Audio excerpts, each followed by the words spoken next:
días a todos. Es un gusto para mí nuevamente estar con ustedes en este su canal con mucha energía. Ya está, digamos, casi cotidiano referirles que si les ha gustado todos los otros episodios del canal con mucha energía, ustedes están dándole likes, ustedes están compartiendo esta información y nosotros estamos plenamente convencidos de que vamos a llegar de esa forma a más jóvenes profesionales, a más estudiantes y como siempre también lo decimos, a más incluso amas de casa que tienen que estar cada vez más sintonizadas con el devenir de la energía en nuestro país, en su comunidad y digamos a través. ¿Y por qué? Porque la energía es transversal. Además, también está, digamos, es ya repetitivo decirles esto, pero es importante. En el programa nos asisten invitados a profesionales de alto nivel que son como nosotros, que han ellos participado de un país en formación, con sus carencias, han vivido mucho tipo, digamos, de circunstancias y digamos, son de a pie. Para nosotros es muy importante, dar esa mirada a los profesionales que se distinguen en estos tiempos para ejemplo, ¿no?, de nuestros jóvenes cuya labor va a ser muy encomiable en el futuro, porque hay un mundo que se está reconfigurando, un mundo que, digamos, está tomando en valor la energía para muchos propósitos, y entre ellos, obviamente, el desarrollo de sus propios países. Y justamente en esta oportunidad va a ser importante referirnos a las políticas minero-energéticas que, digamos, tienen que ser bien enfocadas, bien tratadas, y para ello necesitamos contar con opiniones valiosas. Entonces, en el estudio vamos a recibir al doctor Pedro Gamio Aita. Él es un profesional experimentado. Él ya nos dirá cuántos años de experiencia tiene en el sector. Él nos dirá algunas anécdotas de su vida y por qué, por ejemplo, orientó su carrera, su profesión a poner en valor lo que ahora nosotros necesitamos. Necesitamos muchas políticas energéticas y él tiene mucha experiencia. Pedro, muchas gracias por haber aceptado la invitación a tu canal con mucha energía y las cámaras para tu presentación están a tu disposición. Buenos días. Roberto, muchas gracias. Bueno, yo comencé como practicante en el sector Ministerio de Energía y Minas y se ha dado la característica singular que nunca dejé el sector. He trabajado años importantes en el sector público. He trabajado también en la cooperación internacional, pero vinculado a temas justamente del sector energía. Y también tuve una experiencia en el mundo privado. Eso evidentemente ha hecho que se marque una especialidad. Tengo una maestría en gestión de políticas públicas y estudios de especialización en la regulación de energías renovables y temas también anteriormente de la negociación de grandes contratos de hidrocarburos.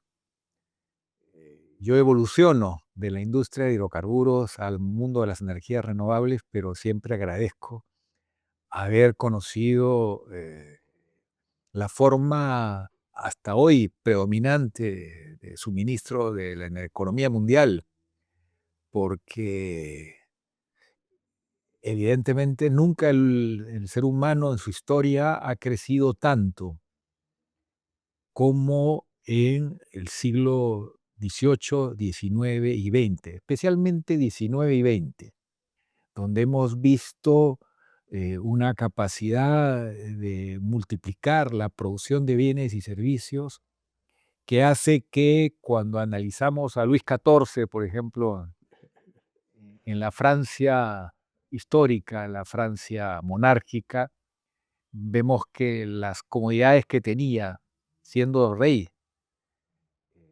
de Francia, se parecen a las comodidades que tiene una familia de clase media hoy en el siglo XXI. Entonces, en la historia de la humanidad, la ciencia y la tecnología ha tenido un acelerador trascendente en los últimos 2 siglos. El problema está en el abuso de la energía de origen fósil.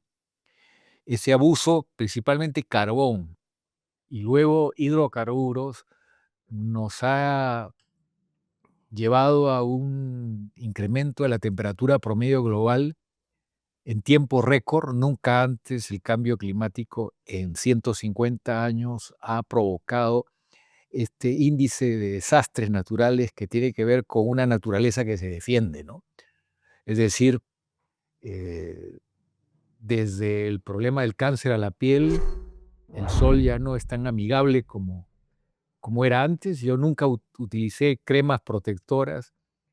Era un muchacho de escolar que pasaba sus vacaciones en el norte del Perú y sufría los primeros 3 o 4 días, pero la familia hasta con tomates me hacía superar la crisis y llegaba al colegio en abril moreno, feliz.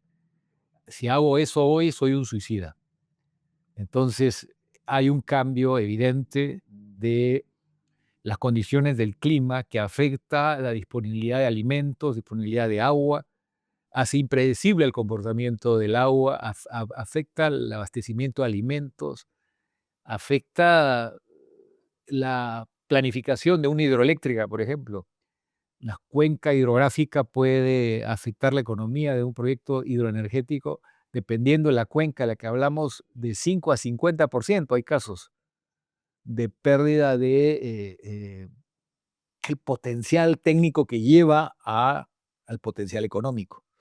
Entonces, en fin, estamos haciendo camino al andar, pero me siento muy comprometido con un esfuerzo ya de vida, con la transición energética, y por ello, desde el mundo académico hemos dirigido y seguimos en esa tarea una red de energías renovables que nos ha permitido trabajar con jóvenes desde Loja hasta Arica. Es decir, hemos salido más allá de las fronteras del Perú y tenemos jóvenes que antes fueron estudiantes y ahora son profesores en la Universidad de Chachapoyas, en la Universidad de Huamanga, en Arequipa o en la Universidad de Tarapacá, en el norte de Chile. Y es increíble este diálogo entre hombres y mujeres, muchos de ellos ingenieros, que han marcado un compromiso por entender el estado de los recursos naturales en relación al desarrollo humano y las oportunidades de involucrarse en la tarea de hacer país o hacer grande a nuestra América, Iberoamérica. Ujú. Y eso evidentemente es un reto porque hasta el día de hoy no hacemos las cosas conforme se espera, ¿no? Tenemos una crisis muy, muy profunda y tenemos todas las oportunidades, pero se dice que después de 15 años el Perú no va a seguir siendo un país mayoritariamente joven.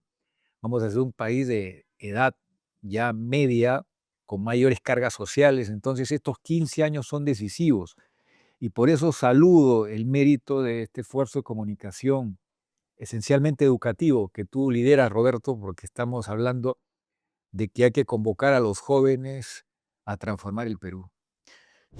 Muchas gracias, Pedro, de esas tus capacidades y cualidades que tú tienes de ser también un comunicador, un académico.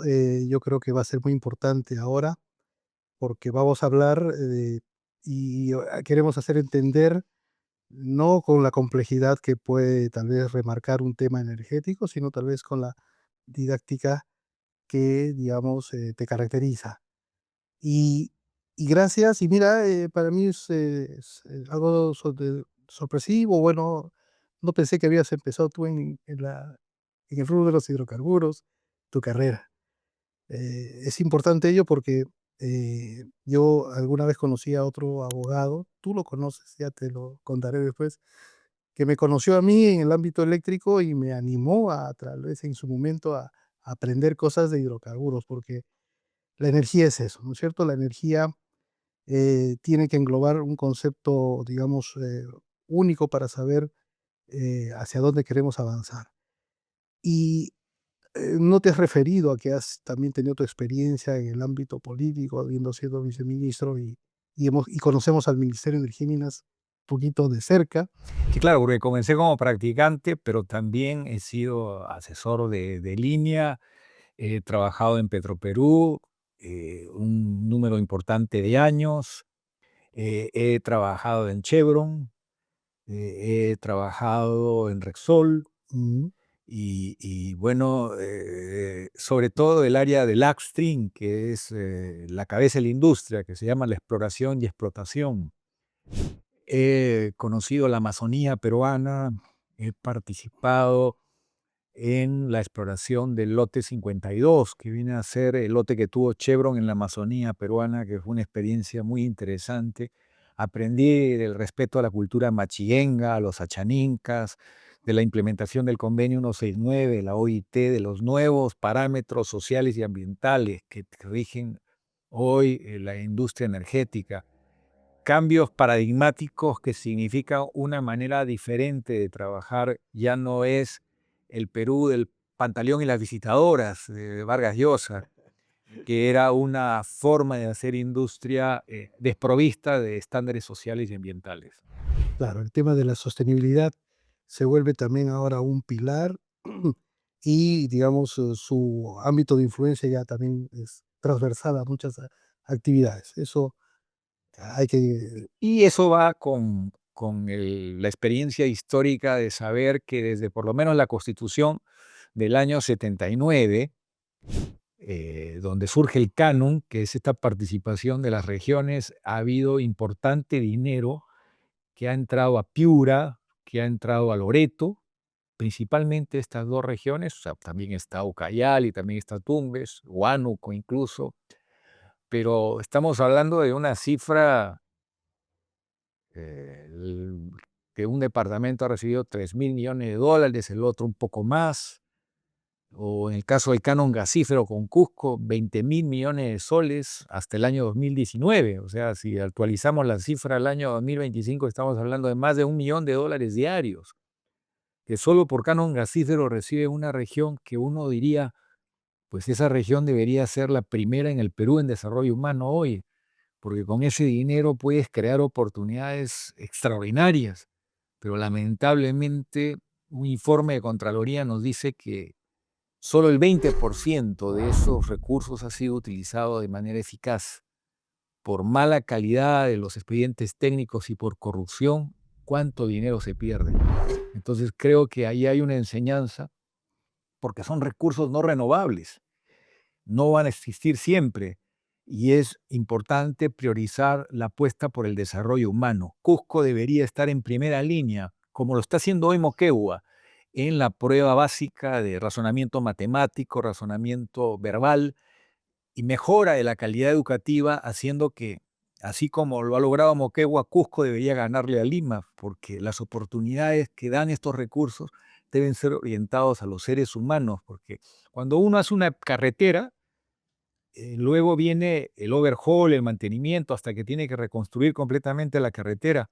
En cambio, cuando invierte en jóvenes, en seres humanos, estos actores se vuelven eh, creadores y gestores de grandes transformaciones. Esa es la apuesta por la ciencia y el conocimiento en las personas. Y creo que el problema del Perú ha sido que no ha priorizado el desarrollo humano. Y eso tenemos que corregirlo también. Ujú. Para complementar ese tema, te quería referir que un país se desarrolla en función de su ciencia y tecnología. Y en el Perú estamos bastante desfasados con relación a número de patentes o tal vez a una buena gestión en universidades públicas y también privadas, porque la calidad de educación se ha resquebrajado, ¿no? E incluso los presupuestos se han recortado. Estamos en el quintil inferior, es decir, Chile y Brasil son los primeros en Sudamérica y Perú está en el último quintil, es decir, muy poco recurso destinado a ciencia e investigación. Por eso es que lamentablemente no aprovechamos todas las oportunidades, teniendo hoy en la tecnología la posibilidad de llegar al pueblito más olvidado y más remoto del Perú con una antena satelital alimentada con energía solar que te permite alimentar una laptop y tener 4 o 5 horas para una niña y un niño con un programa multimedia bilingüe que pueda conectarse al mundo. Ya no tiene que ir a París o ir a Nueva York o ir a Lima para educar. Ahí está, ahí quería llegar. Justo, mira, parece que hubiésemos ensayado esto, pero no, no, público, no hemos ensayado el tema. Miren, con la confianza que yo le tengo a Pedro, un gran amigo de varios años ya. El centralismo nos asfixia, el centralismo no nos deja desarrollarnos, el centralismo trae problemas. Uno, digamos, se sube al bosque, se eleva, digamos, en el árbol más grande del bosque y comienza a observar el bosque. Y uno ve que muchos países han desarrollado varias ciudades importantes y les permite seguramente tener incluso una mejor calidad de vida para sus ciudadanos. Vayamos nomás acá a Colombia, ¿no? Colombia tiene ciudades importantes, tiene como 4 ciudades importantes. Argentina también tiene algunas más que solamente Buenos Aires. Igual sucede en Chile. Pero acá en Perú solamente tenemos a Lima, porque incluso hasta el gas de Camisea llegó a Lima, ¿no? Y no ha habido gas para, bueno, pero eso lo vamos a hablar más adelante. No, pero es cierto, Pero el ah, centralismo es un gran problema en el Perú. Estamos hablando que 1/3 peruanos que ni siquiera viven en el departamento, estamos hablando de la Lima metropolitana, que es un pedacito de espacio territorial que se lleva a la mitad del ingreso nacional, que evidentemente genera que todos los servicios básicos funcionen mucho mejor. Tú conoces, por especialista eléctrico, que las interrupciones eléctricas son donde menos interrupciones hay en Lima y en comparación con otras capitales como Puno o como puede ser Huancané, estamos hablando de una marcada diferencia. sí, Y sin energía no puedes estudiar, no puedes trabajar. Entonces, y Quito, ¿cuántos años ha sufrido ese problema? La calidad de los servicios, educación, salud. Entonces, hay que hacer una reingeniería del Perú que lleve a que las oportunidades con esta cuarta revolución industrial se den en donde se encuentre el peruano. Y hoy tenemos cómo hacerlo. Si contratáramos, por ejemplo, a estos grandes operadores satelitales que nos puede hacer que tengamos acceso a Internet en cada metro cuadrado del territorio nacional, abriríamos las oportunidades como nunca antes en la historia del Perú, porque corregiríamos este afán masivo de venir a Lima y Lima ya está colapsando. Lima ya está desbordada y el Perú, los recursos naturales, renovables y no renovables, no están en Lima metropolitana. Entonces hay que ir hacia una ocupación ordenada y sostenible del territorio nacional.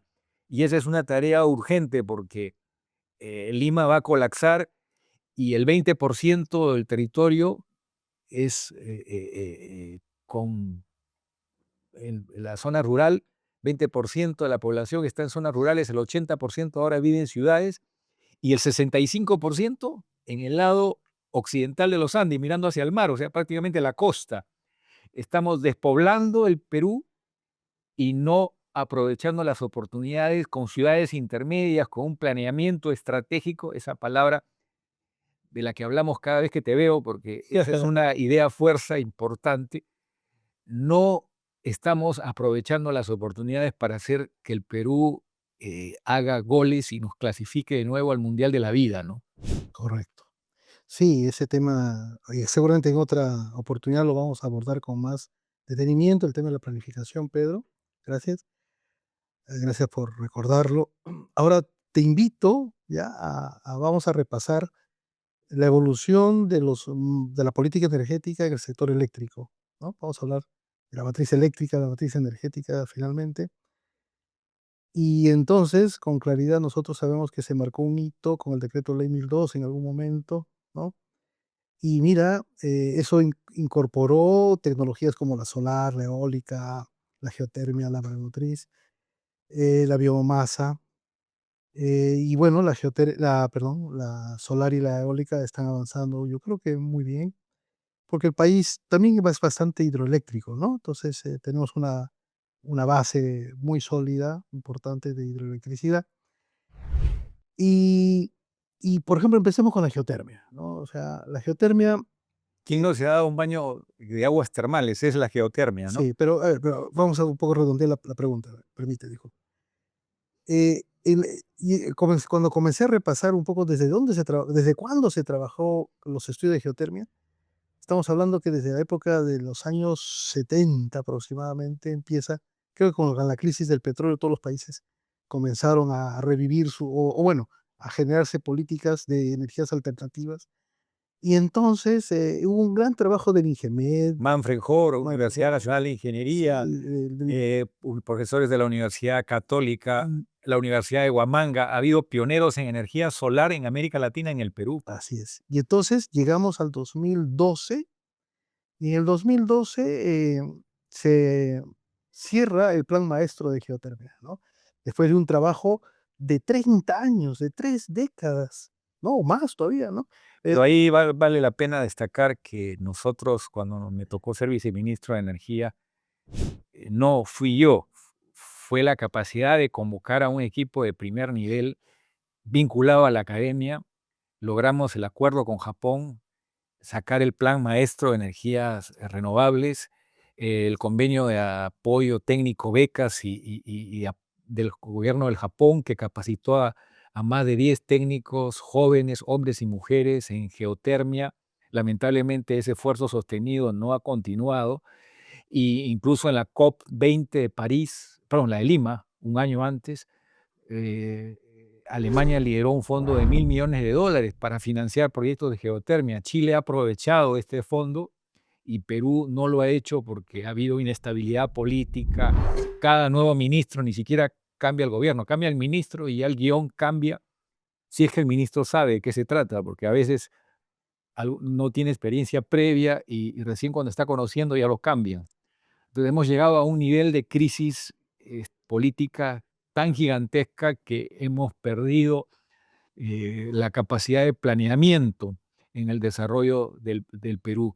Eh, Tú de joven debes haber seguramente conocido y practicado la central hidroeléctrica El Mantaro, que fue un punto de quiebre en el desarrollo eléctrico del Perú, porque pasamos prácticamente a 90% de autosatisfacción con generación eléctrica a base de agua, y es muy rica la experiencia de los jóvenes ingenieros que tuvieron que operar la hidroeléctrica porque el Perú se había quedado sin plata y no podíamos darnos el lujo de contratar a una empresa privada que empiece a operar la central, y fueron jóvenes recién graduados quienes asumieron el reto con el lindo homenaje al ingeniero Luis Chueca, ya, y otros grandes y brillantes profesionales, don Mario Samamé Bollo, a quien conocí, con quien trabajé, que hicieron un esfuerzo extraordinario por dotar al Perú de la infraestructura. Lamentablemente, esa fortaleza de la administración pública hoy no existe. Hoy todo el trabajo, encima de la inestabilidad, se basa en tercerización, en órdenes de servicio y en buscar los consultores en la parte privada, porque ya no hay la carrera pública que teníamos antes. Ujú. Bien, es bueno que lo hayas recalcado. Y claro, el Perú está lleno de grandes historias vinculadas a la energía, ¿no? Eh, pero digamos que vamos a reforzar ahora el aspecto un poco más último, Pedro. Eh, Hay muchos reglamentos, hay una curiosidad, no es una curiosidad, es como un anecdotario, llamémosle así. Cuando, eh, cuando aparece la ley 28832 2006, ¿no? Se hablaba en esas épocas de que sobre todo la actividad de generación, que es la actividad, digamos, que genera competencia, ¿no? Y además es de alto riesgo, decían, a nivel mundial, no solamente hablo acá de Perú. Debería no ser tan regulada, decían, ¿no? Pero después cuando se emite la 28832, se parte, claro, como una especie de una buena copia, yo pienso que sí, después de la crisis del 2004, ¿te acuerdas de cuando se rescindieron los contratos? Pasamos a tal vez a copiar lo de la ley corta de Chile y se emitieron o bueno, se dijo en esa ley que se tenían que emitir muchos reglamentos, ¿no? Casi como 8 reglamentos. Uno de ellos era el reglamento de la generación distribuida, ¿verdad? Y eso se aprueba en el año 2006 y yo, en mi experiencia también de paso por el ministerio, me topo que en el 2011 había una primera versión del reglamento de la generación distribuida, y entonces que fue parecida a la mexicana, ¿no? Como primer intento de proyectar algo para el país. Pero después ha derivado en que han habido varios proyectos de reglamento de generación distribuida, digamos, hasta el último, en la cual se ha mutilado, digamos, incluso su alcance, ¿no? Bueno, no es una situación de crítica, sino, y bueno, ya lo has dicho claramente, que se ha perdido ciertos aspectos No, de valor de la institucionalidad, pero son 2 leyes, no solamente la 28832, hay un decreto legislativo posterior que ordenan expresamente que el Perú desarrolle la generación la distribuida. 1221, el El decreto decreto de ingreso. legislativo 1221 y Ujú. hasta el día de hoy no se cumple con ese mandato que en palabras sencillas para quienes nos están escuchando y viendo, significa que la gente pueda, los excedentes de energía que producen el techar de paneles solares su hogar y que le permita con un medidor inteligente saber evidentemente cuál es la hora donde resulta más conveniente utilizar la demanda eléctrica, si es una pequeña industria o el hogar simplemente para lavar la ropa, si tiene una lavadora. Es increíble cómo el planificar la hora más adecuada puede llevar a ahorros al usuario. Eso es un tema relevante. Y el otro es obtener un ingreso a partir de la venta de la energía, los excedentes, inyectando electricidad al sistema y hacerlo con las características de calidad y de monitoreo, remunerando al distribuidor por el peaje, por el uso de sus instalaciones, pero lo importante es que el Perú lleve a eso que en Alemania ya es un fenómeno de más de 1 millón de generadores pequeños, de consumidores que se han vuelto generadores. Entonces, esa es una reforma extraordinaria porque fortalece el sistema eléctrico, permite que la gente participe en un rol proactivo del desarrollo de las energías renovables y al mismo tiempo se fortalece la infraestructura en regiones fuera de Lima, donde ya hoy hay contratos de generación distribuida, pero sin reglamento. Ujú, El grupo Distriluz, que es un grupo estatal que abastece varias regiones del Perú, ya firma contratos de generación distribuida porque tiene necesidad de ello, pero hasta ahora no se aprueba el reglamento y eso nos resta competitividad frente a países vecinos como Uruguay, Chile, Brasil, países donde ya esta es una experiencia desarrollada. ujú.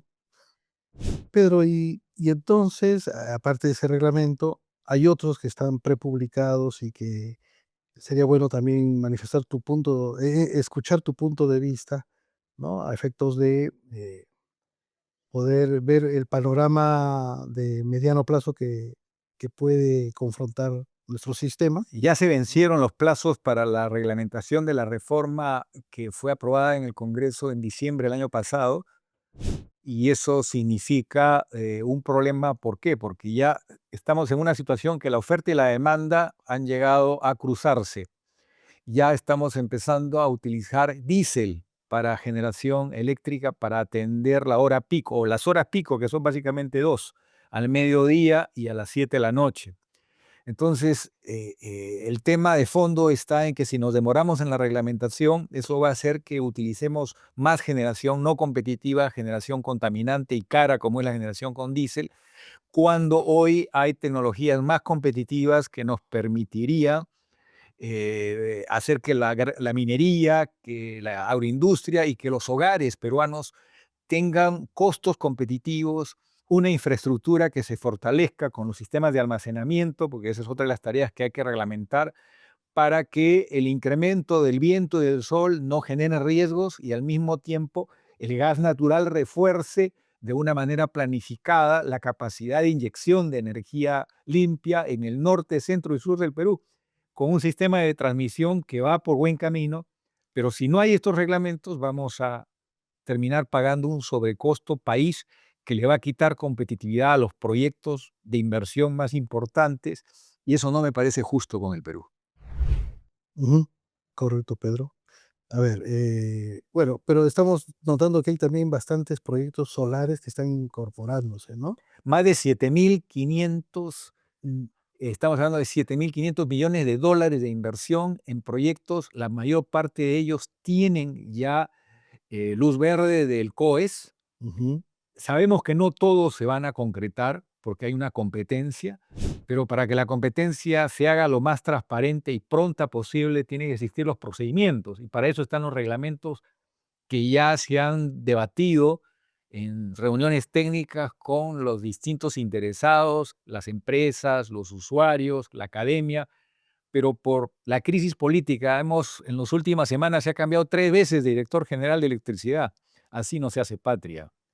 O sea, no podemos mantener esa inestabilidad en puestos claves en el Poder Ejecutivo, porque eso hace que no se mantenga un nivel de predictibilidad y de seguimiento de los grandes temas urgentes que el Perú debe resolver para que la economía siga progresando y podamos garantizar que estos 15 años de apuesta por un país que hace una reingeniería utilizando ese porcentaje de jóvenes que ahora es importante, pero no siempre lo va a hacer, a menores costos podamos descentralizar, crear infraestructura fuera de Lima, materializar los proyectos de inversión en minería, en agroindustria, en temas que tienen que ver con economía circular, en temas que tienen que ver con aprovechar el puerto de Chancay. Hemos vuelto a tener la oportunidad que teníamos con el Virreinato del Perú.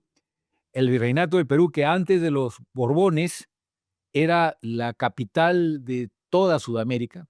Por allí entraba, en el Callao, entraba toda la mercancía que necesitaba el Virreinato del Perú, que venía desde parte de Colombia, la mayor parte de Colombia, hasta el sur de Argentina y Chile. Entonces estamos hablando de, lamentablemente esto se perdió con los Borbones, crearon varios virreinatos, prohibieron la industria dentro de los virreinatos, una serie de medidas, y la Constitución de Cádiz también, que establecía la igualdad de la ciudadanía, todo eso se perdió con el absolutismo, que fue el gran incentivo para la corriente libertadora del norte y del sur, pero no hemos, lamentablemente, desde los comienzos y albores de la República, no hemos tenido un desarrollo sostenible que nos lleve a poner en valor nuestros recursos. El guano fue una oportunidad perdida, el salitre lo perdimos en la Guerra del Pacífico, y después ha habido chispotazos con el azúcar, con la pesca, pero la mayor parte de nuestra historia republicana ha sido una crisis cíclica, el retrato de un país adolescente, como diría Luis Alberto Sánchez. Qué bien. Entonces el país se vuelve a focalizar o ha vuelto a recuperar su posición estratégica geopolítica, ¿no? Es la oportunidad, Es la oportunidad. pero falta la infraestructura que acompañe de internet, de transporte, de comunicaciones. Vamos a ver pasar la producción de Brasil y Perú. Recién se está probando el plan maestro de Chancay. Increíble. Cómo pasa el tiempo, nos demoramos. Hay que mejorar la conectividad, hay que aprovechar el mar, el cabotaje, para facilitar el portafolio de proyectos desde Tumbes hasta Tacna, que lo que el Perú tiene para mostrarle al mundo se organice, que las cámaras de comercio con las universidades más serias de cada región del Perú hagan un monitoreo, un seguimiento de esos proyectos, ese portafolio de proyectos. Hay que articular la dinámica de un país en movimiento que priorice a su gente. Hay que recuperar a los 3 millones de jóvenes, los más calificados que han migrado, sobre todo en el gobierno de Castillo y también de Dina. Menos mal que hoy la comunicación y la tecnología hace que siempre tengan un pie en su país, aprovecharlos a ellos como verdaderos embajadores del Perú, estableciendo incentivos inteligentes, no que vuelvan, que eso es pedirles demasiado, pero sí que desde donde se encuentren ayuden y ellos a su vez se potencien, se optimicen en su compromiso y se vuelvan embajadores en temas de ciencia, economía y talento del Perú, ahí donde se encuentren, estén en Estados Unidos, estén en Australia, en Japón, en China. Eh, Pedro, efectivamente, ¿no? O sea, se necesita talento joven y el mejor de los talentos porque finalmente un Estado al final refleja las condiciones de su sociedad. Y si no vamos a tener a los mejores en nuestra sociedad, y eso que tenemos como peruanos, un buen nivel intelectual, un buen IQ, ¿no? Deberíamos tener las posibilidades de poder tener una forma, digamos, de avanzar en función a nuestro capital humano. Eh, y Pedro, pero como país no estamos creciendo en demanda, o sea, eh, cuando a veces en las exposiciones que hago en clases, ¿no? Digo, Estados Unidos eh, consume 19 millones de barriles de petróleo diarios.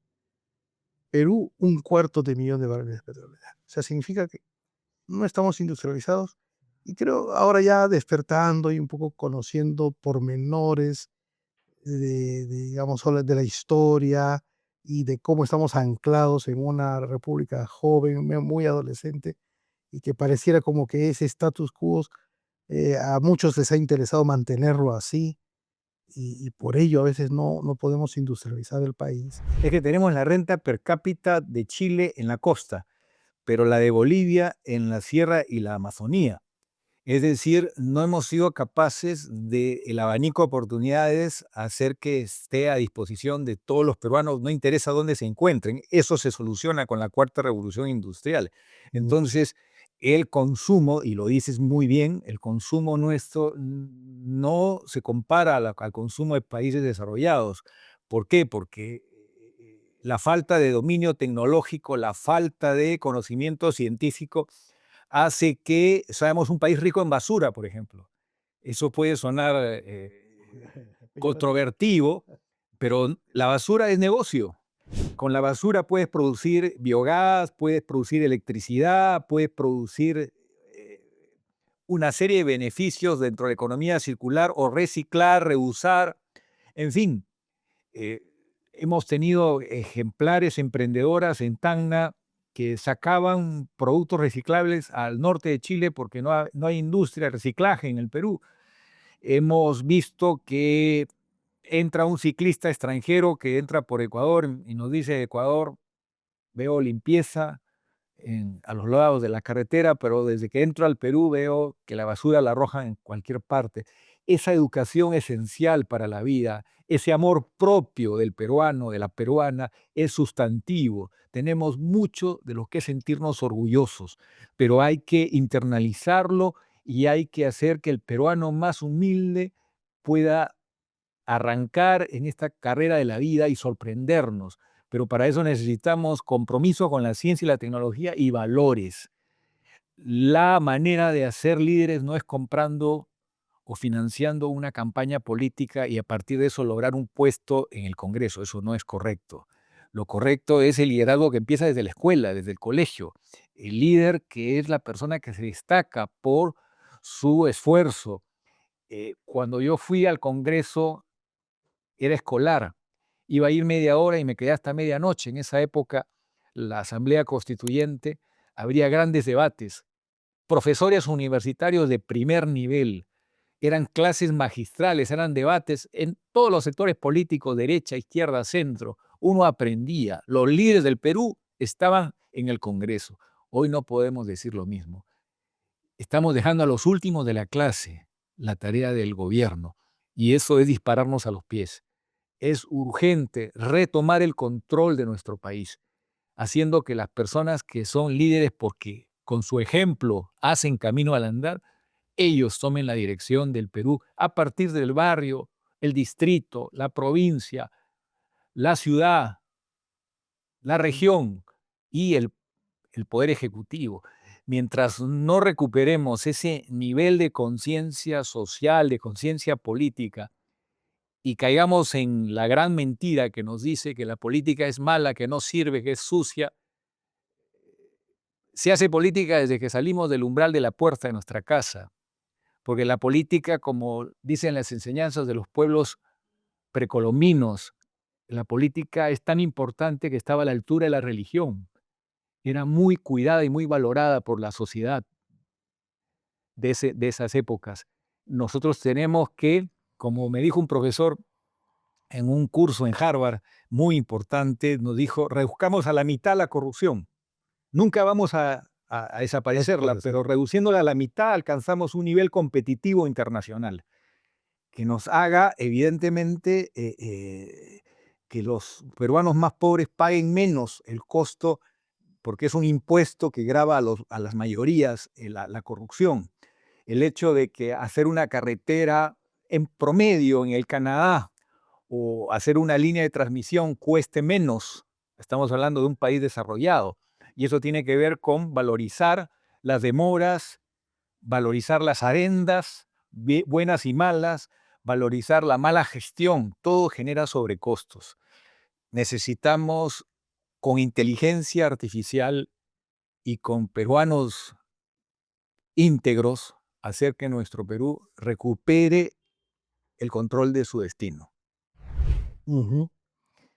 Bien, Pedro. Pero, a ver, pero retomando el tema un poquito de política energética, la demanda vegetativa tiene un crecimiento, digamos, bueno, lo que disponga la cantidad de personas, pues, que habitamos este querido Perú, ¿no?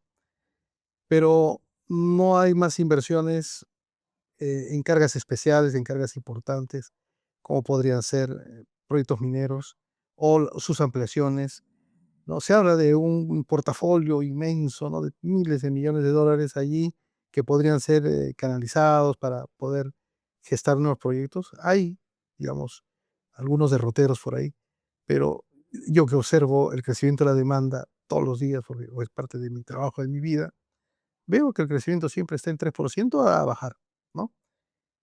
Y ese crecimiento, por lo menos en electricidad, no permite, digamos, que haya una competencia efectiva de las tecnologías y por lo tanto, pues ahí a lo mejor hay marcadas, no son cuellos de botella, sino son, digamos, posiciones muy férreas que hacen que, digamos, no se tomen decisiones, no sea fácil tomar decisiones. Hay otro problema que no puedo dejar de mencionar. De 2003 al 2013 hubo un decenio de ciclo expansivo de la economía peruana por los altos precios de los commodities, los minerales.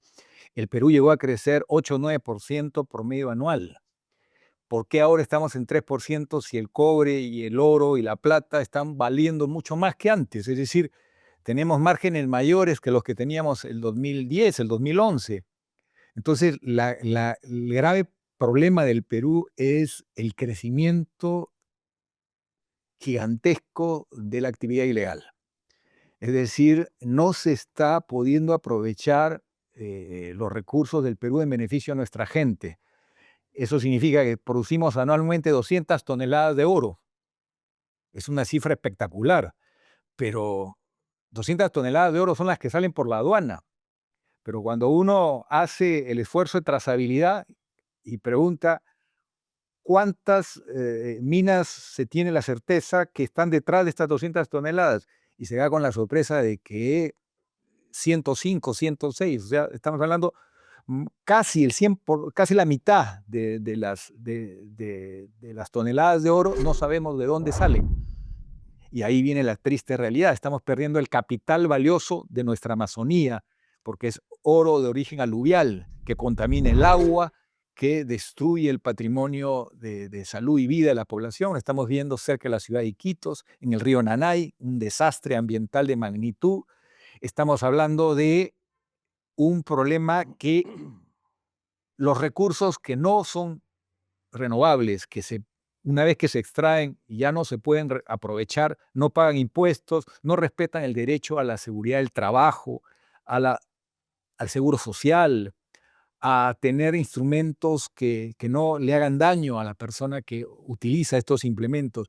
En pocas palabras, la tierra de nadie. Tenemos que recuperar el control de los recursos de los peruanos, logrando evidentemente que la ley sea igual para todos. La economía ilegal está poniendo en jaque la gobernabilidad del Perú. Y este es un tema urgente. Pero Pedro, ¿ahí qué hay que hacer? Porque un poco el diagnóstico es ese, sí, efectivamente, pero aparentemente no hay ningún gobierno, ni siquiera estos que son medios transitorios.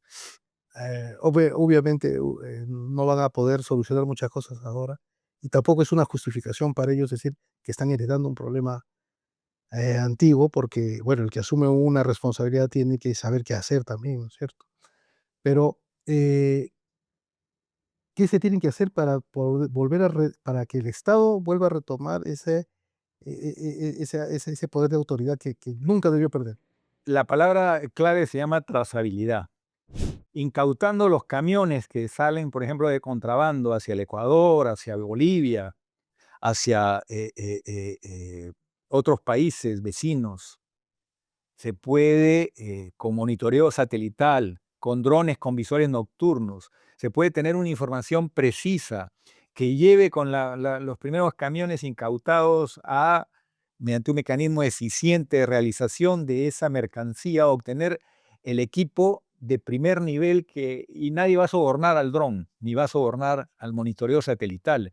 Se va a saber exactamente la magnitud de la explotación que no paga impuestos, que no respeta derechos laborales y que daña el medio ambiente. El Perú va a poder poner orden en la casa, monitoreando el movimiento de una pelota de fútbol en cualquier metro cuadrado del territorio nacional.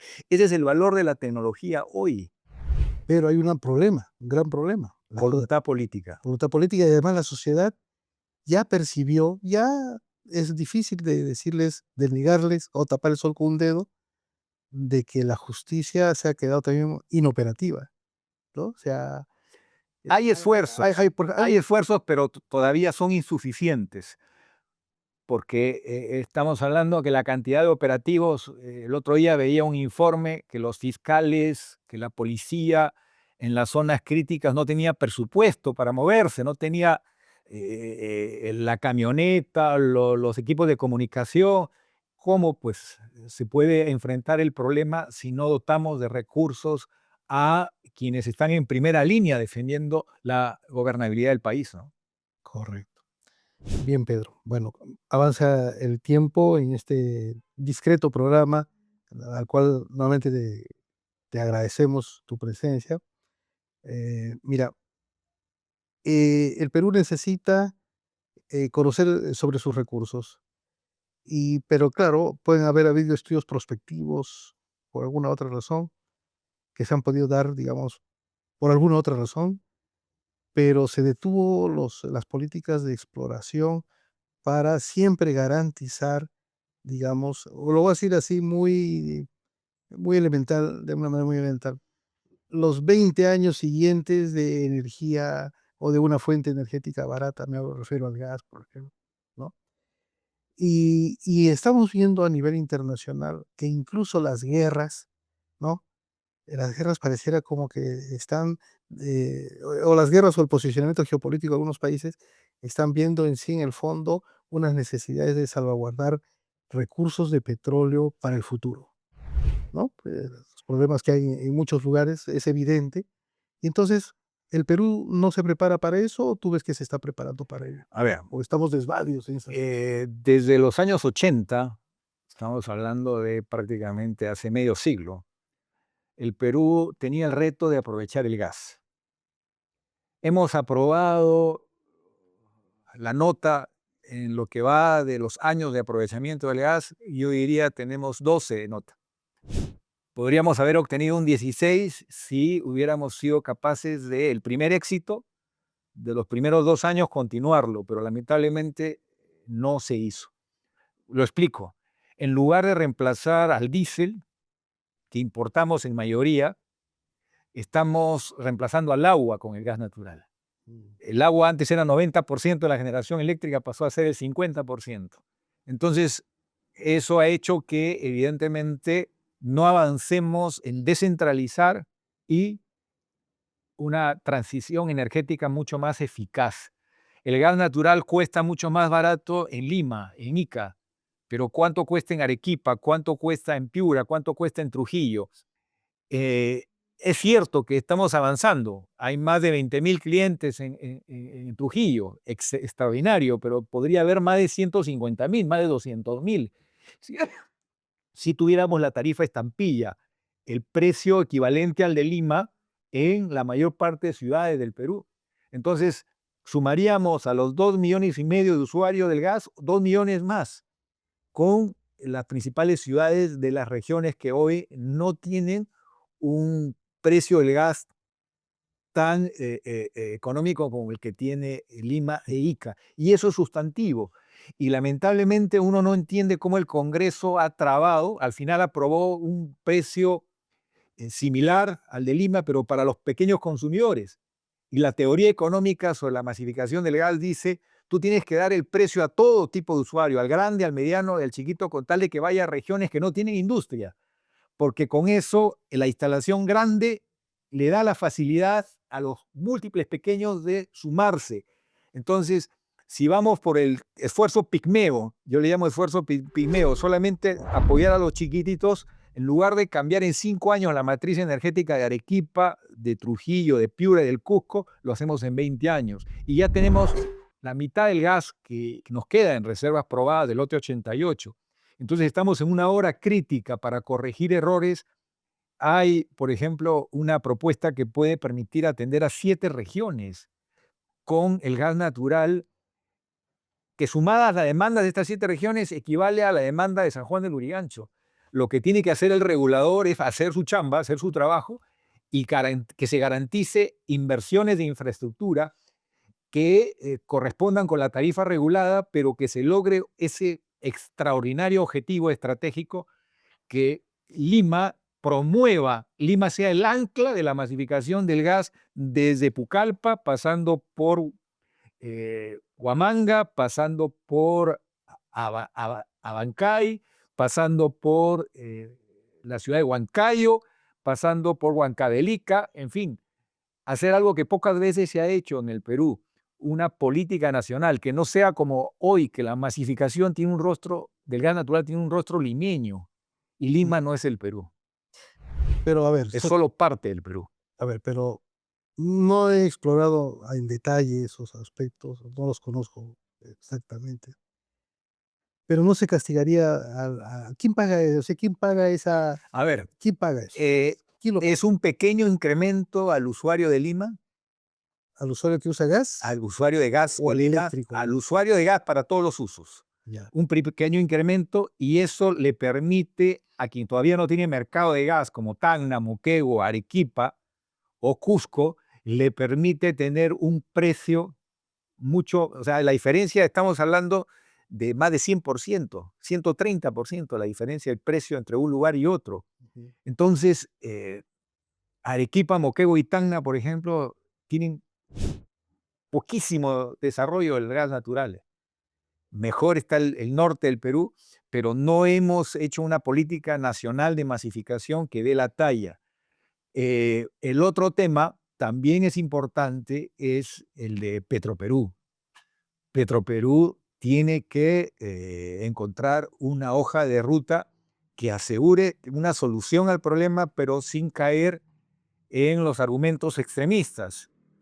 No podemos mantener prácticas que no corresponden a una empresa competitiva, a una empresa que mantenga una planilla que sea de las más competitivas en el mundo, como Ecopetrol o la Empresa Nacional de Hidrocarburos de Chile, pero con socios privados que la ley permite hasta el 49%, que solamente sea 5%, pero ya eso le pone candados que evitan la injerencia política que le ha hecho daño a Petroperú, pero Petroperú le ha dado utilidades al país el 80% de su historia.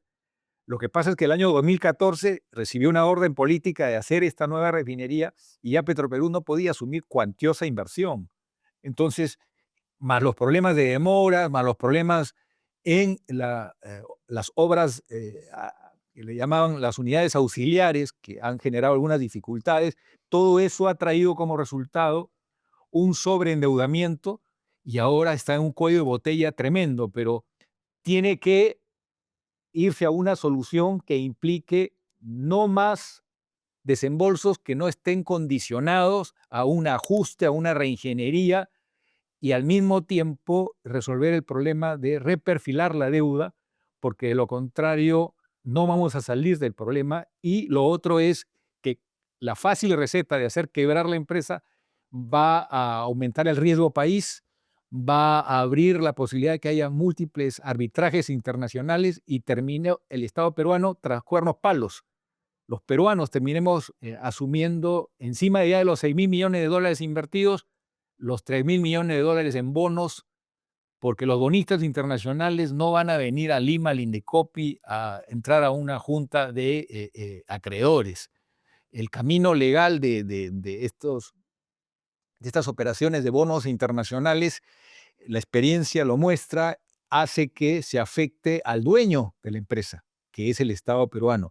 Por eso es que hay que tener una solución técnica y eficiente y no maquillar más la realidad o hablar sin conocimiento de causa sobre cómo sacar de cuidados intensivos a Petroperú y dejar de afectar a el tema de salud, educación o seguridad, que son prioridades y que el Estado con solo 15 puntos o 16 puntos de presión tributaria, necesitamos 20% de presión tributaria para manejar los ingresos necesarios para cubrir necesidades de salud, educación y seguridad. El país no es viable con una presión tributaria de solo 16%, es un tema adicional. Ujú. Qué bien que has tocado el tema de Petroperú. Solamente quería, eso queda para la próxima entrevista, Pedro, eh, porque el Perú ha tenido que planear una con prospección, con la prospectividad y periodo correctos, una masificación de gas correcta, pues, ¿no? Porque desde mi punto de vista, ¿no? Los transportes virtuales me parece que no logran el cometido final, ¿no? Si hacemos la comparación de la penetración de gas que han tenido Bolivia, Colombia, Argentina, ¿no? Es por gasoductos físicos, pero bueno, o sea, está bien. Yo creo que hay que seguir adelante con las posibilidades para el tema del gas. Y lo de Petroperú es doblemente importante. ¿Por qué? Yo pienso porque, como te mencionaba, ¿no? Hay los países, y esto es algo muy, muy personal, yo creo que a lo mejor muchos comparten esta posición. Los países están volviendo a las políticas de proteccionismo de muchas cosas. Y una de ellas es su autosuficiencia energética. Lo hemos visto en Estados Unidos, lo estamos viendo en Estados Unidos, un poco la Unión Europea, no sé, en algunas decisiones medias raras no quiso depender del gas ruso, ¿no? Y entonces acá yo creo que los países de la región, de nuestra región, en una visión de esta reconfiguración de estrategias a nivel internacional, también tiene que sentar una posición respecto a la seguridad energética. Seguridad energética, seguridad alimentaria, seguridad hídrica, Ajá. todos son elementos de la geopolítica y el Perú no puede ser gobernado por piloto automático. Necesitamos garantizar que los peruanos tengan las oportunidades de la alimentación. Ahí hay un problema de anemia que no se resuelve y que se ha agravado, y desnutrición entre los niños y niñas que están en el vientre de su madre hasta los 36 primeros meses de vida, y es un tema que hoy se puede resolver en un plazo relativamente corto, porque a diferencia de antes sabemos nombre y apellido de los niños y niñas que han nacido con menos kilos y dónde viven. Esto es muy importante y que obligaría a una acción extraordinaria que incluso involucre a la Fuerza Armada, mira, porque el capital humano es capital nacional y no podemos aceptar como normal que en algunas regiones más de la mitad de los jóvenes nazcan con problemas de nutrición y anemia. Y el otro tema, que es bien importante, es cómo el Perú sabe tratar con el capital extranjero, ni con Beijing ni con Washington. Con Washington compartimos el tema de la política de la democracia y la libertad, pero no podemos maltratar a nuestro principal inversionista, que es la principal economía en el mundo. Hoy mueve más en bienes y servicios que Estados Unidos, que China. Entonces hay que actuar con pragmatismo, manteniendo un vínculo inteligente con la primera potencia militar que es los Estados Unidos, pero no descuidar que el principal inversionista en muchos campos, sobre todo minerales, tema también de electricidad, tema que tiene que ver también con gas natural, son países que vienen de Oriente, principalmente China, y ir diversificando la cantidad de socios de largo plazo que tiene el Perú, pero para eso necesitamos think tank, un equipo multidisciplinario de primer nivel que dialogue con la empresa privada, que dialogue con la academia y que constantemente con transparencia haga que el Perú muestre que tenemos buen capitán a cargo del barco y no los problemas que vemos que estamos haciendo récord de Guinness en el mundo de expresidentes encarcelados. Pedro, ya estamos por cerrar el programa y te quería solamente pedir unos minutos para dos cosas. Primero, para cerrar un poquito el tema de Petroperú, ¿en qué sentido? En el sentido de que gran parte, digamos, de la industria energética está preocupada, entiendo, porque, a ver, si, por ejemplo, como se dice, ¿no? Petroperú dejaría de ser del Estado y sería un operador más, se gestaría un oligopolio, ¿no? Pienso, desde el punto de vista académico, ¿no? No, lo que tienes ahí, y eso lo coincido contigo, es por qué Fujimori no terminó de vender Petroperú, a pesar de que las empresas que habían participado en los concursos se quejaron en su momento de que por qué no se completaba la transferencia al sector privado. Y ahí surgieron dos razones. Uno es que la propia Fuerza Armada le dijo al Estado peruano, oiga, la Petroperú nos abastece en lugares muy distantes y nos da grandes facilidades para el pago del combustible que necesitan las unidades de la Fuerza Armada y la Policía Nacional. Y en segundo lugar, cuando hay una subida brusca en el mercado internacional, Petroperú amortiguaba con subidas muy modestas y evitaba el costo de que la canasta de productos básicos se dispare y genere una crisis política que puede hacer caer hasta un gobierno. Entonces, ha tenido en su historia Petroperú un rol regulador. Si bien eso ya no se da por el sobreendeudamiento en el que está Petroperú en cuidados intensivos, definitivamente no necesita el Estado peruano desprenderse totalmente y afectar su política energética, porque yo pregunto, ¿por qué Chile, que tiene mucho menos hidrocarburos que el Perú, tiene una empresa nacional de hidrocarburos? ¿Por qué Colombia tiene una empresa nacional de hidrocarburos? Es porque hay un rol. Lo que debe hacer, como ha hecho Ecopetrol, es tener socios privados de primer nivel, reitero, de primer nivel, que asegure los candados para evitar la injerencia política. Y esa solución se puede lograr porque solo con un socio, con el 5%, el contrato de acuerdo para el ingreso de este socio, si es una empresa de primer nivel, va a ponerle los candados para evitar los estropajos políticos que a veces se producen y que tanto daño hacen. Y el otro tema es acabar con las ineficiencias. Hay que reubicar en otras entidades del Estado al personal administrativo excedente, porque la refinería de Talar es una refinería totalmente automatizada, digital, ya no necesita tanto personal, pero no se le puede liquidar a estas personas porque hay una estabilidad laboral absoluta. Los expertos laboralistas aconsejan una ley del Congreso que permita reubicar a este personal profesional que es evaluado y que se le considera excedente y llegar a un número, no los números exagerados que algunos han hablado, porque eso parece ya el cierre de Petroperú, sino el número técnico competitivo que haga que Petroperú tenga una salida de la crisis y el Perú recupere la empresa que durante el 80% de su historia le ha dado grandes utilidades al país y encima ha salvado al país de la quiebra el año 90-92.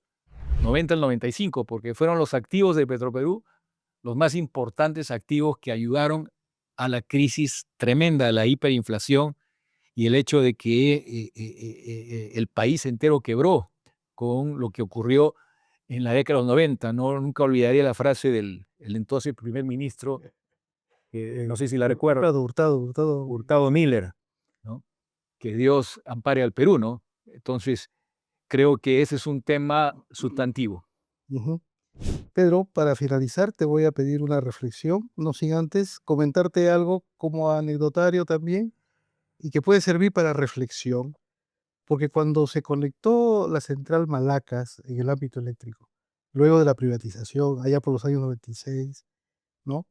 Y se conectó al sistema interconectado y fue la primera central a gas y muchas personas de Lima llegaron a las operaciones noroeste, allá en Piura, Talara, ¿no?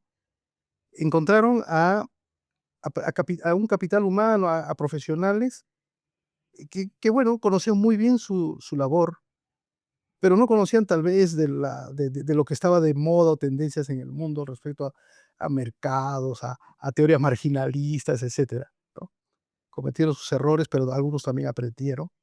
Pero yo noté, y eso lo tengo como experiencia, que hay un valioso capital humano que es formado en esas empresas tutelares, en esas empresas a las que se les dio el Estado brindó muchas facilidades.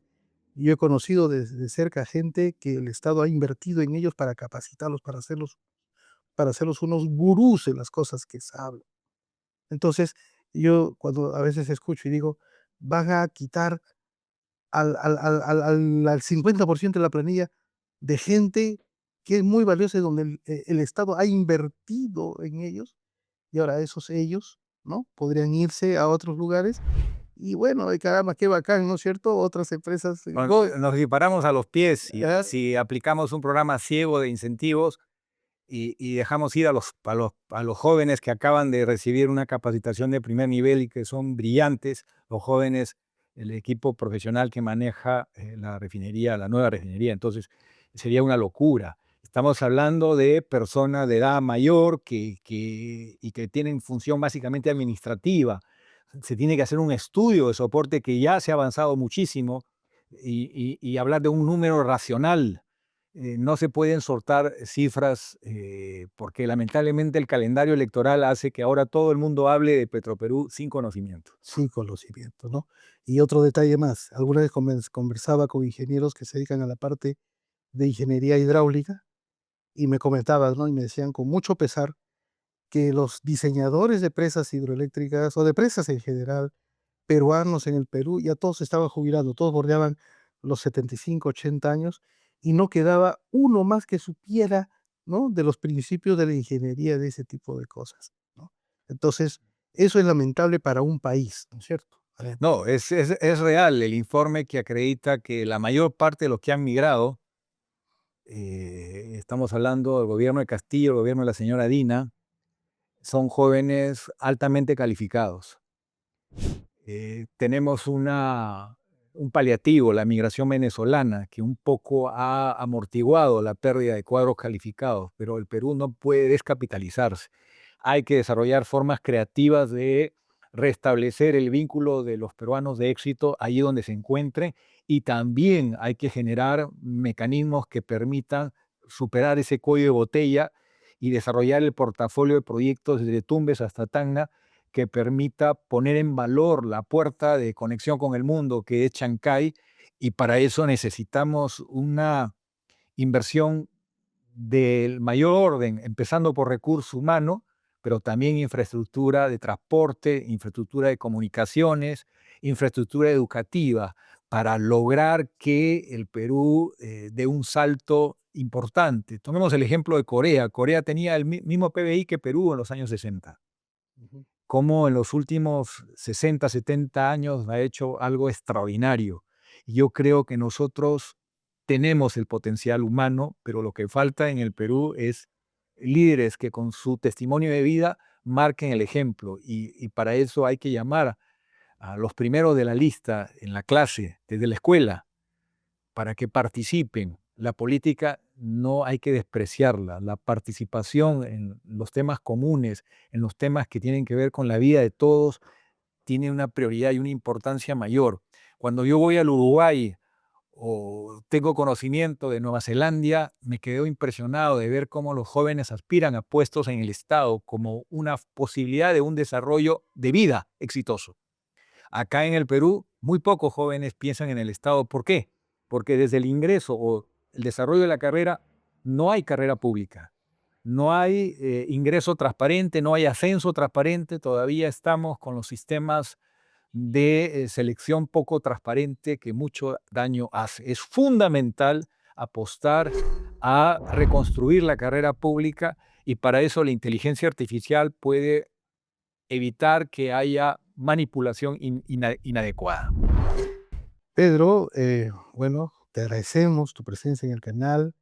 Ha sido muy valiosos los datos, ha sido muy valioso el ímpetu que hemos, digamos que ha quedado reflejada en la entrevista. Y por favor te pido una reflexión final de muy corta. No, mi Has, estimado Roberto, has dado muchas reflexiones. no puedo dejar de reconocer el maravilloso trabajo que estás haciendo y desde muy joven yo también recibí esa pastilla espiritual de compromiso con nuestro país y esas ganas de hacer y de sumar esfuerzos. Y por eso contigo yo digo con mucha energía, hagamos un Perú justo, un Perú libre, un Perú culto. Y para eso, manos a la obra. Bien, Pedro, muchas gracias. Y nosotros nos despedimos hasta otra oportunidad. Pedro ha dado muchas reflexiones y ha dicho algo muy importante al final, ¿no? Que para ese ímpetu es necesario una pastilla espiritual. Y aquí en este set han habido entrevistados que sin haber tenido la intención tal vez de referirse al mundo espiritual, hablaron de volver al origen. Y también hay otros que trataron de referirnos a algo importantísimo. Hay que volver a enamorarnos del país. Con ustedes, muchas gracias. Hasta otra oportunidad, ¿no? Y si el programa les gustó, marquen la campanita, denle like al contenido que, digamos, le vamos a agradecer infinitamente. Hasta otra oportunidad. Muchas gracias. Con mucha energía.